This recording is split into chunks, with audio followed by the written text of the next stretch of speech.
దివంగత సంగీత దర్శకులు ఎస్పి బాలసుబ్రహ్మణ్యం 1996లో ప్రారంభించిన కార్యక్రమం పాడుతా తీయగా. ఈ కార్యక్రమం ద్వారా ఎంతోమంది ప్రతిభావంతులు తమ టాలెంట్ని నిరూపించుకున్నారు. అలా దాదాపుగా 25 సంవత్సరాలుగా ప్రేక్షకులను నిర్విరామంగా అలరిస్తున్న ఈ కార్యక్రమాన్ని ఇప్పుడు ఆయన వారసుడు ఎస్పి చరణ్ హోస్ట్గా వ్యవహరిస్తూ కొనసాగుతున్నారు. ఇకపోతే 25 సంవత్సరాలు పూర్తయిన సందర్భంగా సిల్వర్ జూబ్లీ సిరీస్ నడుస్తున్న విషయం తెలిసిందే. ఇదే కార్యక్రమంలో ఒకప్పుడు చైల్డ్ సింగర్గా తన ప్రయాణాన్ని మొదలుపెట్టిన ప్రవస్తికి ఇప్పుడు 19 సంవత్సరాలు వచ్చాయి. అయితే ఈ కార్యక్రమానికి వారే తనను ఆహ్వానించారని, కానీ ఇప్పుడు సరిగ్గా పక్షపాతం చూపించారంటూ ఆవేదన వ్యక్తం చేస్తోంది.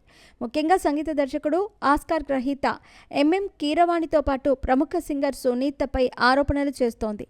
తనను చాలా అసభ్యకరంగా మాట్లాడారని, తన తల్లిని అవమానించారని, బొడ్డు కిందకు చీర కట్టుకొని రమ్మన్నారంటూ అటు పాడుతా తీయగా ప్రొడక్షన్ టీంపై కూడా కామెంట్లు చేసింది ప్రవస్తి. ఈ వివాదం రోజురోజుకు ముదురుతున్న వేళ సడన్గా డైరెక్టర్ గీతా కృష్ణ ఈ విషయంలోకి ఎంట్రీ ఇచ్చి ఎంఎం కీరవాణిని పోక్సో చట్టం కింద అరెస్టు చేయాలి అంటూ చేసిన కామెంట్లు సంచలనం సృష్టిస్తున్నాయి. ఈ విషయంలో సింగర్ ప్రవస్తికి గీతా కృష్ణ మద్దతు పలికారు.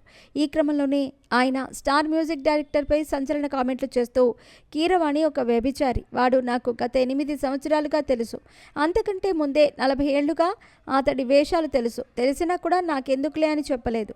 నేనే కాదు, అతడి గురించి తెలిసిన చాలామంది అతడి గురించి నాతోనే డైరెక్ట్గా చెప్పారు. అతనిపై దుమ్మెత్తిపోయాల్సిన అవసరం నాకేంటి అని సైలెంట్గా ఉన్నాను. ఇటీవల వాడు పెద్దోడైపోయాడు. ఇక నాతో కూడా మాట్లాడటం మానేశాడు. ఒక కార్యక్రమానికి అమ్మాయిలను సెలెక్ట్ చేసే సమయంలో ఎక్కువగా స్కూల్ గర్ల్స్ మాత్రమే కావాలని అడిగేవాడు. అతనిపై ఖచ్చితంగా పోక్సో కేసు పెట్టాలి అంటూ సంచలన కామెంట్లు చేశారు గీతాకృష్ణ. టెలివిజన్ రంగం అనేది గ్లామర్ ఫీల్డ్ కాదని గుర్తుంచుకోవాలని కూడా గీతాకృష్ణ కామెంట్స్ చేశారు. ఇక గీతాకృష్ణ చేసిన ఈ కామెంట్లు సోషల్ మీడియాలో చాలా వైరల్గా మారుతున్నాయి. ఇక ఎంఎం కీరవాణి విషయానికి వస్తే ప్రస్తుతం ఇండియాలోనే టాప్ మ్యూజిక్ డైరెక్టర్గా పేరు సొంతం చేసుకున్నారు రాజమౌళి. దర్శకత్వంలో వచ్చిన ఆర్ఆర్ సినిమాలోని నాటు నాటు సాంగ్కి అందించిన మ్యూజిక్ ప్రపంచం మొత్తం తెలుగు సినిమా వైపు చూసేలా చేశారు. అంతేకాదు ఏకంగా ఆస్కార్ అవార్డు కూడా అందుకున్నారు. ఇక ప్రస్తుతం మహేష్ బాబు, రాజమౌళి కాంబినేషన్లో వస్తున్న SSMB 29 సినిమాకి కూడా ఇంటర్నేషనల్ స్టాండర్డ్స్లో సంగీతం సమకూర్చే పనిలో పడ్డారు.